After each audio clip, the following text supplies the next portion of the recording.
आज हम modern India पे थोड़ी बात करेंगे। जब भारत को अंग्रेज़ों का इम्पीरियलिज्म साम्राज्यवाद शुरू हुआ तो पूरे वर्ल्ड में वो गए, वर्ल्ड में उन्होंने अलग अलग जगह पर राज किया। तो ये हम बात कर रहे हैं जब ये ना 16वीं शताब्दी के बाद यूरोपियन में जो माना जाता है भी थोड़ा सा पुनर्जागरण हुआ। तो उस समय यहाँ पर भारत में मध्यकालीन भारत चल रहा था। उसमें हुआ क्या, तुर्की में जो कुस्तुनतुनिया था वहाँ पर अरबों का अधिकार हो गया। तो भारत का वैसे तो यूरोप के साथ वास्ता था, रास्ता था, वो इसी रास्ते से जाते थे, तुर्की से, कुस्तुनतुनिया से 1493 में यहाँ पर अधिकार हुआ। तो अब वहाँ पर थोड़ी जो पुनर्जागरण आ गया था, अवेयरनेस आ गई थी, वहाँ पर भौगोलिक खोजें होनी शुरू हो गई थी। तो अंग्रेज़ों ने उस समय समुंदर के रास्ते ढूंढने शुरू किए भारत के बाद। उसमें स्पेन और पुर्तगाल दो देश बड़े इंटरेस्टिंग थे जिन्होंने ऐसी भौगोलिक खोजें की। तो इसमें जो माना जाता है अभी सबसे पहले 1492 में कोलंबस भारत को खोजने के लिए आया, लेकिन वो भारत पहुंचा ही नहीं, वो अमेरिका चला गया। वो अमेरिका को भी भारत कहता रहा। आखिर में भारत की खोज हुई 1498 में जब वास्को डी गामा भारत आया। तो वास्को डी गामा ने भारत को खोजा, जमीनी रास्ता था। भारत में 4 विदेशी शक्तियाँ आई। पहली शक्ति आई पुर्तगाली 1498 में, दूसरी आए डच, हॉलैंड के थे, 1595 में आए।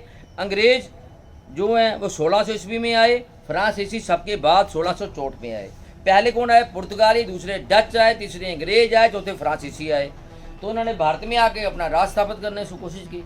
अब देखो भारत का अब बड़ी अब ट्रेजडी की बात कहते हैं, अभी मुगल यहाँ राज कर रहे हैं। मुगलों का राज कमज़ोर हो रहा था, मुगल कमज़ोर हो रहे थे, अभी कमज़ोर हो रहे हैं। तो दूसरी शक्ति भारत में आनी शुरू हो गई। अभी भारत में कोई था नहीं, ठीक है, वहाँ पर मराठे निजाम इधर अलग अलग जगह पर यहाँ कुछ राइज कर रहे थे धीरे धीरे, लेकिन जो विदेशी शक्तियाँ वो उनकी पनपनी शुरू हो गई थी, वो कामयाब भी हुई बाद में। तो इसमें हम जो पहले बात करेंगे अंग्रेज़ों का यहाँ विस्तार कैसे हुआ। सबसे पहले उन्होंने यहाँ पर आने के लिए बैटल ऑफ प्लासी लड़ी। उसका कारण क्या था? मुगल कमज़ोर हो गए थे, औरंगजेब की 1707 में मृत्यु हो गई थी, नए शासक पैदा हो गए थे, तो नए नए राज आ गए थे। अब मुगल राज था नहीं, हैदराबाद निजाम, मराठे, अवध, अलग अलग राज्य थे, उसमें शक्तियाँ कमज़ोर हो गई थी। उसमें अंग्रेज थोड़े समझदार थे, वो चाहते थे भी जो बंगाल है उस पर उनकी नज़र पड़ी। जो बंगाल, बिहार, उड़ीसा है ना, पहले ये बंगाल बहुत बड़ा था, इसमें बिहार, उड़ीसा और जो बांग्लादेश है उसके कुछ इलाके शामिल थे। इन इलाकों में मतलब काफ़ी बड़ा था ये, इसमें उद्योग भी थे, कपास भी होती थी, बस्तर उद्योग भी था, ज़मीन भी उपजाऊ थी। तो इन इलाकों में जो वो चाहते थे भी ये जो डेवलप इलाका है इस इलाकों में कब्जा किया जाए। तो यूरोपियन ने सबसे पहले आगमन 1767 में हुआ। उन्होंने फारूक शेर सम्राट था यहाँ पर, मुगल नामात्र सम्राट था, उसे परमिशन ली 3000 महीने में तो यहाँ पर व्यापार करने की। तो फिर वो बिना व्यापार के मतलब टैक्स के व्यापार करते थे। अब हम बात करते हैं बंगाल की। बंगाल में मुर्शिद कुली खान 1705 में, ये वैसे तो औरंगजेब के समय में बना था, लेकिन औरंगजेब मृत्यु के बाद ये शक्तिशाली हो गया।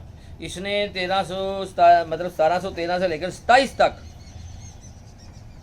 राजा बना। इसने मुगल राजे को नजराना भेजा, अंग्रेजी अपना व्यापार कर रहे थे। 1727 में मुर्शिद अली की मौत हो गई। ये बड़ा मतलब औरंगजेब के बाद भी इसने जो नए मुगल राजे हैं उसको अपना नजराना भेंट कर दिया, अपना राज करता रहा, अंग्रेज व्यापार करते रहे। लेकिन उसके बाद जो दूसरा राजा बनाया वो बनाया शुजाउद्दीन 1727 से 39 में इन्होंने राज किया है। समस्या शुरू हुई जब अली वर्दी खान राजा बना। ये नाइब गवर्नर था, लेकिन 1739 में जो सरफराज वहाँ पर था, मतलब ये अली जो था शुजाउद्दीन के बाद जो ये ख़ास तौर पर उसकी हत्या करने के बाद ये व्यक्ति वहाँ पर गवर्नर बना, सूबेदार बना, अली वर्दी खां। अली वर्दी खां बंगाल का शासक बन गया, मुग़लों को सोए अलग हो गया। इसने धीरे धीरे शुरू में जो इसने नजराना दिया, 2 करोड़ नजराना दिया मुग़ल सम्राट को। 1740 से 56 तक ये राजा रहा है, लेकिन बाद में इसने कोई नजराना दिया, अपनी स्थिति मजबूर कर ली। यूरोपियन, वो कहता था जो यूरोपियन है ये मधुमक्खियों की तरह हैं, अगर फ़ायदा दे तो शहद की तरह देती हैं, अगर हमारे पास बिखर जाए तो काटती हैं। तो ये 3 बेटियां थी अलीवर्दी खां की। पहली बेटी ढाका में इसकी शादी, दूसरी की पूर्णिया में हुई, तीसरी की पटना में हुई। तीनों विवाहित थी।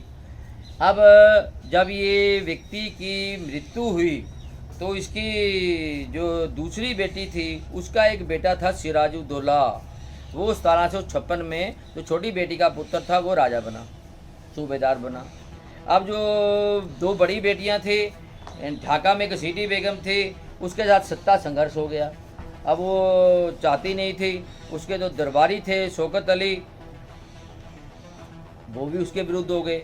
सिराजुद्दौला अब विवादपूर्ण उत्तराधिकारी था, क्योंकि इसका उस मतलब एक मौसी का बेटा शौकत अली, एक मौसी घसीटी बेगम खुद उसके विरुद्ध थे। अब वो चाहते हमारा अधिकार है। अब विवादित उम्मीदवार है, अंग्रेज उसका फ़ायदा उठाना चाहते हैं। मतलब अब ये जो है अंग्रेज इस हालत पर नज़र रख रहे थे। अब वो सोच रहे थे भी अब ऐसे कराया किया जाए। तो उन्होंने जब यूरोप में लड़ाई शुरू हुई किले फ्रांस के साथ, तो उन्होंने यहाँ पर किलेबंदी करनी शुरू कर दी, फ्रांसीसियों ने भी अंग्रेज़ों ने भी। अब सिराजुद्दौला ने कहा नहीं, ये मेरा इलाका है, यहाँ पर आप किलेबंदी नहीं करोगे। तो जब उन्होंने किलेबंदी करने से इनकार कर दिया, फ्रांसीसी तो मान गए, अंग्रेज माने नहीं। इसको बड़ा गुस्सा आया। ये जो फोर्ट विलियम नाम का जो ये कलकत्ता है, वहाँ पर एक किला बनाया गया था। वहाँ पर उसने नवाब के साथ उसकी लड़ाई हुई, अंग्रेज वहाँ पराजित हो गए। क्लाइव ने दोबारा सेना भेजी, वहाँ पर फिर जोधा अधिकार कर लिया गया। अब जो 1717 में उनको ना कमर्शियल पास मिले थे, उसमें बिना टैक्स के व्यापार करने की आज्ञा मिली हुई थी। अब अंग्रेज क्या करते थे, अपना टैक्स व्यापार तो करते थे, लेकिन भारतीय लोगों का व्यापार भी करते थे। बिना मतलब भारतीय लोगों का अपने नाम पर टैक्स ले जाते थे, बिना मतलब टैक्स दिए हुए व्यापार करते थे।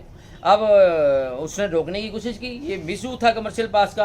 आगे सिर्फ अंग्रेजों को मिली है, लेकिन वो भारतीयों को माल भी लेके जाते हैं। लेकिन उन्होंने मानने से इनकार कर दिया। किलेबंदी वो कर रहे थे, इनकी बात मानते नहीं थे, मुगल सम्राट को सम्मान नहीं देते थे।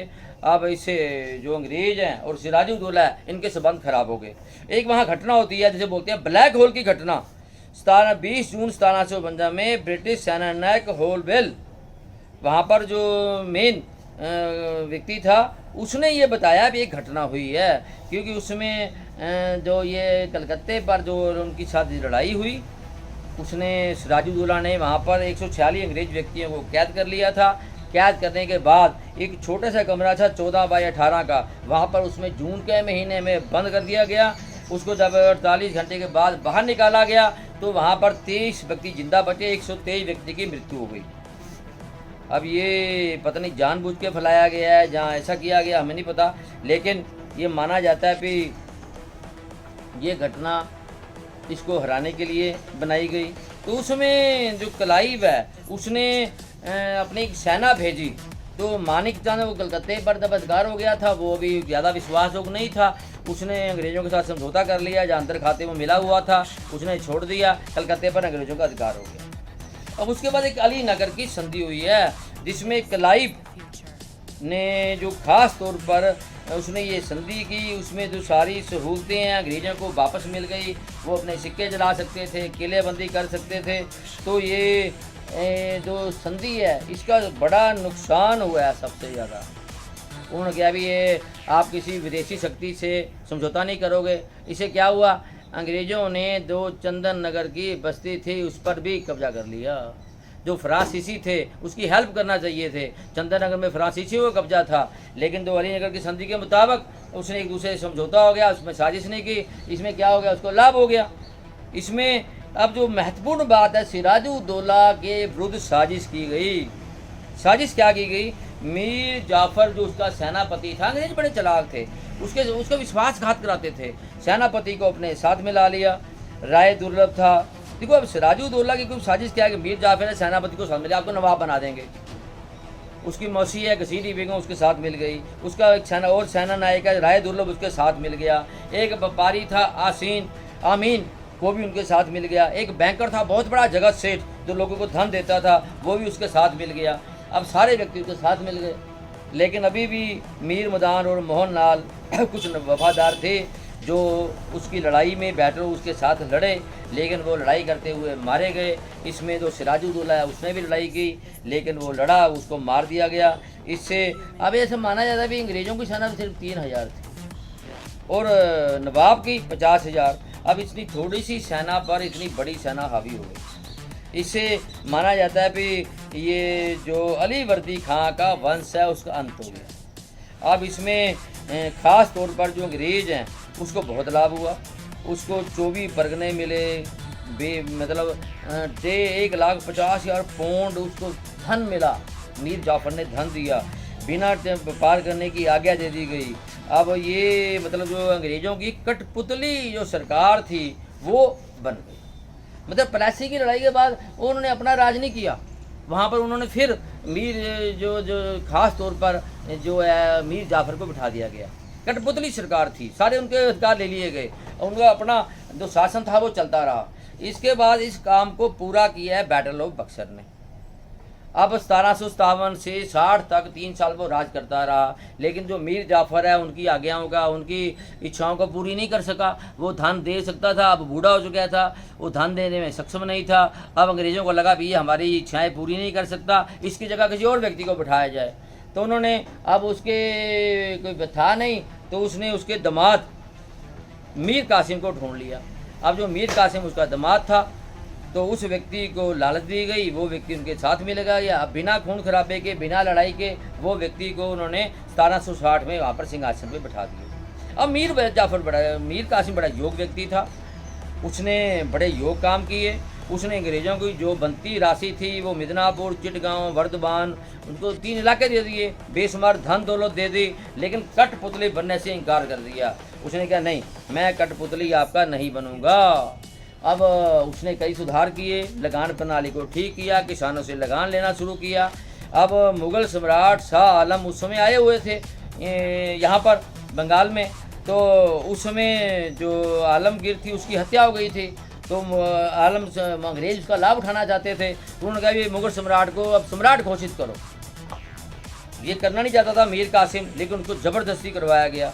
फिर उन्होंने व्यापारिक, अब जो मीर कासिम बड़ा योग व्यक्ति था, उसको लगता था कि ये अंग्रेज़ जो हैं ये कमर्शियल पास का मिस यूज़ कर रहे हैं। उन्होंने कहा नहीं, अब 9% टैक्स या वो अब इंडिविजुअल व्यापार पर भी अंग्रेज़ भी देंगे। अंग्रेज़ों ने उसका विरोध किया। अब उनको लगता था भी मेरे ये कलकत्ते में राजधानी है, सीधा इंटरफेयर करते हैं, मुझे काम करने नहीं देते, अपना शासन चलाते हैं, और राजधानी अपनी बड़ी दूर ले गया मुंगेर। अंग्रेज़ों ने इसका भी विरोध किया। अब वो योग व्यक्ति था, वो दूर ले गया। अब ऐसे कुछ कांड हुए जिससे उनको लगा भी ये व्यक्ति बड़ा योग है, बड़ा सक्षम है, बड़ा विलासी है, इसको हटाया जाए। 1763 में फिर दोबारा मीर जाफ़र को बात करके उसको गद्दी पे बिठा दिया गया। अब पटने पर जो ख़ास तौर पर उसने कुछ कब्जा किया, लड़ाई की, कुछ अंग्रेज़ों को कैद कर लिया। बाद में मीर कासिम ने उनका कदम कर दिया, लेकिन वो भाग गया, उड़ीसा में चला गया। आगे जो बक्सर का स्थान है वहाँ चला गया। उसका जो फिर आगे मिलन हुआ जो उड़ीसा का था व्यक्ति सुजाउद्दौला और मुग़ल सम्राट था शाह आलम। 2 व्यक्तियों से मिला, 3 व्यक्तियों की शक्ति हो गई, 3 व्यक्तियों में समझौता हो गया। उसमें मीर कासिम ने यत्न किया। उसमें एक मुग़ल सम्राट है, उसके पास कोई राज नहीं था, वह इधर आया हुआ था, वो चाहता है मुझे राज मिले। तो मीर कासिम, उड़ीसा का सम्राट सुजाउद्दौला और मुग़ल सम्राट शाह आलम, तीनों में एक समझौता हो गया। समझौता होने के बाद उन्होंने कहा भी ठीक है, हम ये जो है आपस में मिलकर बात करेंगे। तो फिर उन्होंने तीनों की अंग्रेज़ों के साथ युद्ध हुआ। वहाँ पर मेजर मुनरो जो था वो शाह आलम के साथ उनकी लड़ाई हुई। उसमें अंग्रेज़ों ने पूरी शक्ति अपनी झोंक दी, तीनों सेनाओं की शक्ति भी थी, लेकिन लड़ाई के दौरान ही जो शाह आलम था अंग्रेज़ों से मिल गया। ज़्यादातर हार मानकर उड़ीसा का जो था सुजाउद्दौला, उसने भी समझौता कर लिया। अब जो मीर कासिम था अकेला रह गया, वो भाग गया, बाद में पकड़ा गया, उसको मार दिया गया। अब अंग्रेज़ बड़े समझदार थे, अंग्रेज़ों ने वहाँ पर फिर कोई सीधा शासन नहीं किया, उन्होंने फिर समझौता किया, जैसे बोलते हैं ट्रीटी ऑफ इलाहाबाद। उसमें क्या किया, उसने मुग़लों के साथ, मुग़ल शाह आलम जो था उससे एक परमिशन ली कि बंगाल, बिहार, उड़ीसा की जो दीवानी है वो अंग्रेज़ों को दे दी गई। व्यापारी थे, उनको पैसे का अधिकार मिल गया। उन्होंने इसके बदले में जो ये मुग़ल सम्राट था उसको कड़ा और इलाहाबाद के 2 इलाके दे दिए गए। 26 लाख रुपए सालाना पेंशन दे दी गई। लेकिन जो अवध था उसके ऊपर 50 लाख का हर्जाना डाला गया, जुर्माना डाला गया, और उसे कड़ा और इलाहाबाद के इलाके छीन लिए गए, जो इलाके शाह आलम को दे दिए गए। इससे जो 72 साल का मीर जाफर था उसको फिर गद्दी पे बिठा दिया गया। ये थर्ड रेवोल्यूशन बंगाल माना जाता है। अब बंगाल पर एक बूढ़ा व्यक्ति बैठ गया, लेकिन बक्सर के युद्ध ने प्लासी की लड़ाई को पूरा कर दिया। इसमें अंग्रेजों ने वाकई कुछ छल कपट नहीं किया, शक्ति के साथ लड़ाई की, शक्ति का प्रदर्शन हुआ, वहाँ पर लड़ाई जीती। अब इसमें जो उसकी शक्ति दिखी, मुगलों को हरा दिया उन्होंने, उनकी धाक जम गई, कलाई को गवर्नर बना दिया गया।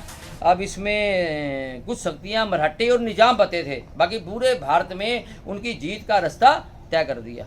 अंग्रेजों का हौसला बढ़ गया, बंगाल शक्तिशाली प्रदेश मिल गया, वहाँ से रास्ता तय हो गया और धीरे धीरे बंगाल पर कब्जा कर लिया। कब्जा करने के बाद वो पूरे भारत में अपनी जगह बनाने में कामयाब हो गए। धन्यवाद, थैंक यू।